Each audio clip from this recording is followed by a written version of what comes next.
Now we want to say hello to the chairman of Meretz,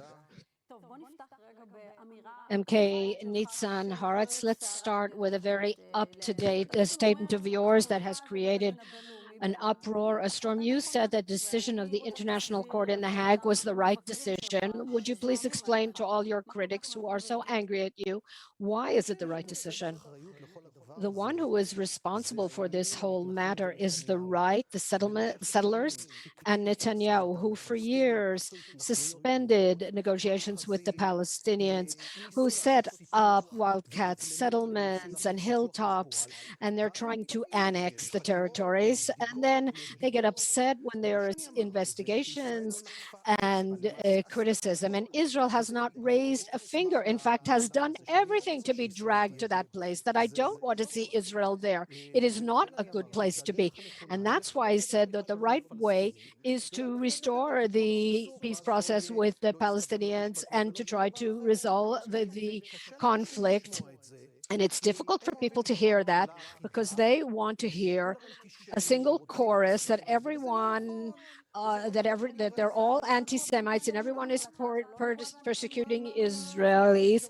Don't you think that decision is anti-Semitic? Anyone who criticizes the settlements is anti-Semitic. We're talking, it's not the settlements. We're talking about war crimes and about investigating IDF soldiers. Are you criticizing their morality? The one who is abandoning them is the state of Israel. Instead of thinking about it, is conducting an irresponsible policy. All the other parties are a uniform chorus in that subject. And I say the truth even when it is unpleasant. Do you really believe that in terms of the IDF, its soldiers and officers, that they are carrying out war crimes, or there is a fear that they are carrying out war crimes? First of all, of course, I don't want to see anything of that nature, and I don't want to see the IDF controlling the civilian population, and soldiers, our soldiers don't need to be hanging around in Ramallah or Jenin. I want to see a settlement. But if there is that situation, are you afraid that war crimes are being carried out? First of all, I am not a court or a tribunal or an investigator. I don't want to see the IDF and the state of Israel. I want to see the IDF and the state of Israel reach an agreement with the Palestinians and not have to arrest people and go into private homes and to police civilian population of millions. That needs to be resolved. And what's happening in The Hague is it's a kind of a red light, an alarm bell. Netanyahu, as is his wont, not only in the case of The Hague, but every time he's criticized, he says they're anti-Semitic and that they're persecution. And the decision to investigate includes investigation into the firing of missiles into Israel. And do you think that will happen? I don't know. There's a prosecutor. There's a fear that everything is one-sided, that the Palestinians are fueling this whole process and that it is an anti-Israeli process. What I am interested is not this event in The Hague, but rather what is happening here. And here we have a very strong state, Israel. We are the ones that are in control of the territory, not the Palestinians.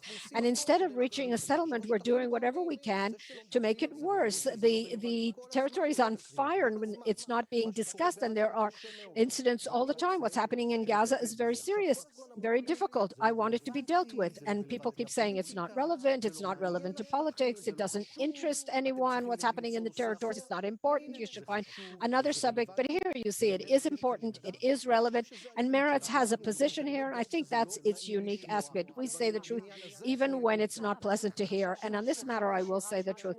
Don't you fear the consequences of this event where you could have an IDF officer being arrested as soon as he leaves the country? I don't think that will happen, certainly not regarding this investigation on the part of the court. We're talking about completely different things. And until conclusions are reached, I hope they won't. But I think what needs to be done, if you're asking me in concrete terms, that is to cooperate with the court, as was done in previous international investigations. If someone wants to investigate, Israel claims that everything was fine, okay. And that is also what my my fellow list member Yair Golan says, let's show them all the material. Let's show what previous international tribunals said.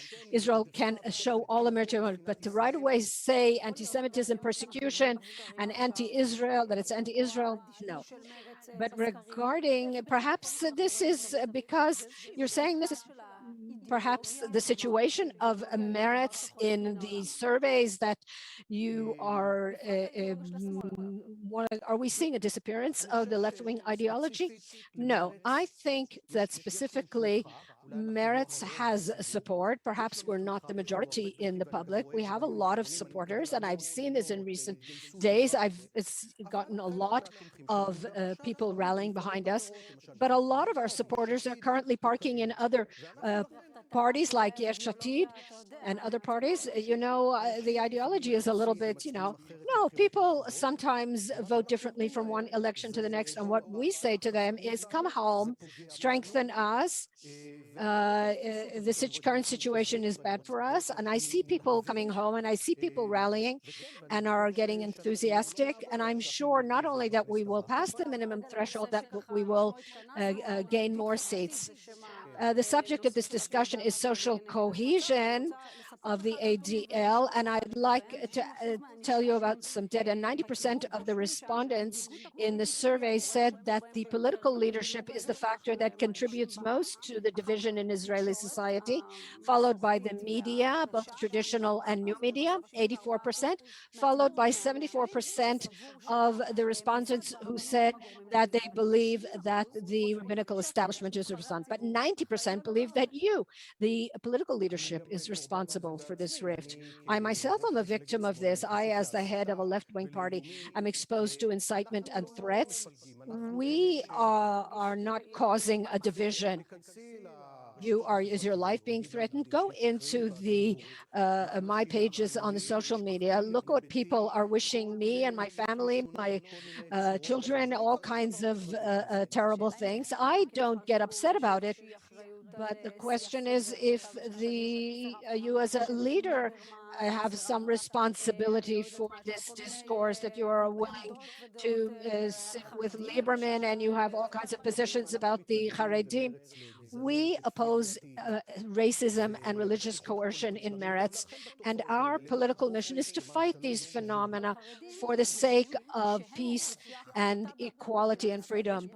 But is there a basis for the feeling among people that everyone are against them? The Haredim, how can they be the most discriminated against if they control the finance committee in the Knesset, if they have their own school system, and they're so strong in the political system? The heads of the Orthodox parties are much, much stronger than Meretz, but maybe there is incitement against it. If you look in the social media and their indices, and you will see that the ones that are most attacked are the left and the Arabs by far. And I'm not saying that there's no incitement against the Haredim. There is, I'm sorry to say, and against other groups too. But Haredim are a very strong group in Israeli group. They are not an underserved, weak group. They have a great deal of power. So if I come up against someone like Rabbi Kanievsky, and people say, how can you attack Rabbi Kanievsky? Kanievsky is stronger than most ministers in the government. He has strength. His grandson is stronger than any politician. And so it's completely legitimate to attack and criticize them. I can conclude from what you're saying, because I wanted to ask you, who do you think is the most discriminated against sector in Israeli politics? So is the Arab society more discriminated against more than the ultra-Orthodox? Yes, I think that's what the figures show. The ones that are targeted are also secular leftists like myself. We feel, are people ashamed to say I'm a leftist? Yes. After many years of delegitimization, leftist has become almost a curse in the street.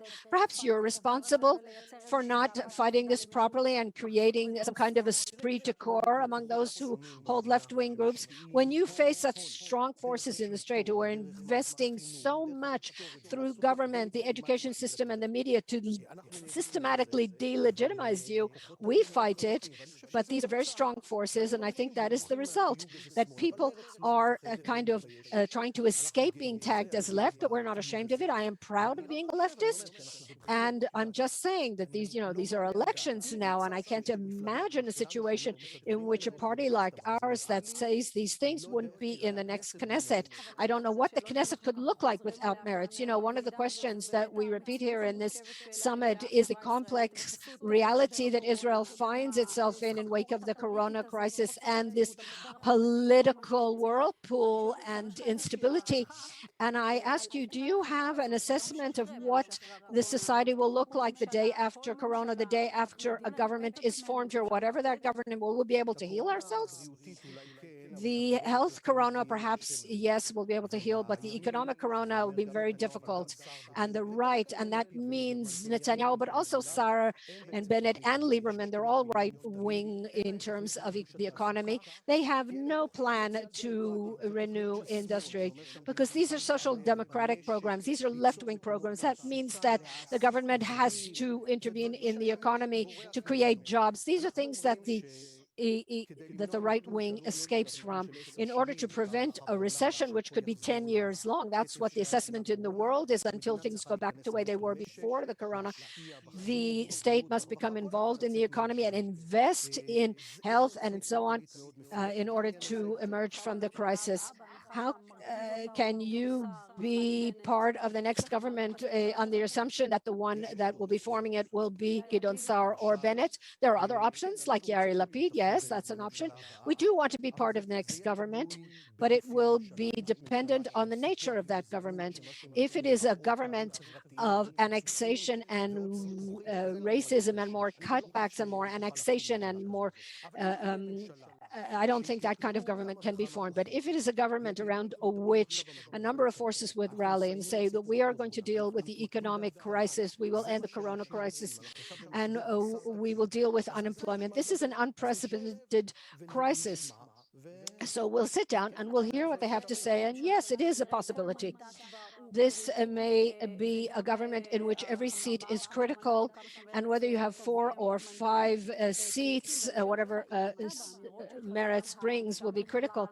And following your statements about The Hague and the left-wing positions, aren't you narrowing your room to maneuver in the next government? Because no one will want to sit down with you in the same government. People say that you are talking, that you are anti-Zionist. Gideon Sa'ar says he won't meet with you. Gideon Sa'ar has said he wants it with Lapid, and everyone wants it with somebody else. We're not a supermarket party. We are an ideological party, and we have certain values that we promote. And when I'm asked a question about my ideology, I say what my view is and what my truth is. I haven't come here to play games. This is what Meretz is. People know who they can trust, Meretz or some kind of party that has collected all kinds of people. Do you want to give it a name? Look, there are parties like that. For example, Gideon Sa'ar's party. It's a supermarket party? I don't know exactly what it is. Until a few minutes ago, they were part of the Likud, some of them were in blue and white, and some of them were in Derech Eretz, and now they're with Sa'ar. It's a rabble. As to the extent to which this party is stable and determined, and the extent to which it won't give up on its values that we don't know exactly what they are. With Meretz, these things are very clear, and I think that says a lot. And we don't rule out there being partners or collaborations, but when you have to vote in the elections and a person asks himself, how can I be certain that the vote that I vote will not go to Bibi? I think Meretz is the surest choice.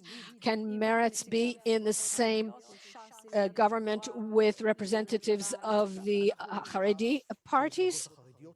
We will aspire not to see the Haredi parties in the coalition because the Haredi parties are an obstruction to any progressive legislation. There is a large majority in the public, and this goes beyond the left, in favor of marriage laws, free marriage laws, and Shabbat laws.